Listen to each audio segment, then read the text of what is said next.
Field marshal Syed Asim Munir کی زیر صدارت کور کمانڈرز کانفرنس دہشت گردی کے حالیہ واقعات میں شہید شہریوں کے ایصال ثواب کے لیے فاتحہ خوانی غیر ملکی ایما پر دہشت گردی کے فروغ کے خلاف مادر وطن کا دفاع کرنے والوں کو خراج عقیدت پیش۔ اس حوالے سے مزید کیا تفصیلات ہیں جان لیتے ہیں۔ ظفر ہاشمی نے ہمیں جوائن کیا ہے۔ ظفر بتائیے گا اس کانفرنس سے متعلق۔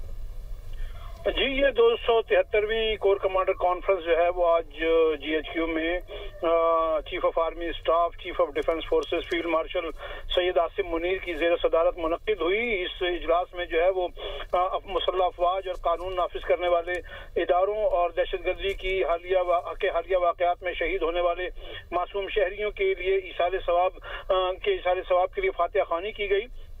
فورم کا حالیہ دہشت گردی کے واقعات میں اپنی جانوں کے نذرانہ پیش کرنے والوں اور غیر ملکی ایما پر دہشت گردی کے فروغ کے خلاف مادر وطن کا دفاع کرنے والوں کو خراج عقیدت پیش کیا گیا۔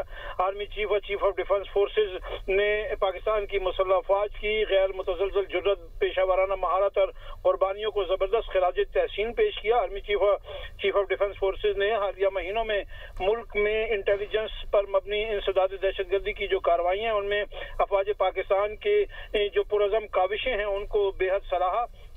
حکومت اور پاک فوج کی مشترکہ کوششوں اور پاکستانی عوام کی ثابت قدم حمایت کے باعث ہمارا ملک بتدریج مگر یقینی طور پر استحکام اور وسیع تر مواقع اور عزت و وقار کی طرف بڑھ رہا ہے، یہ کہنا تھا فیلڈ مارشل کا۔ فیلڈ مارشل نے کہا کہ فورم ظفر آپ ساتھ ہی رہیے گا۔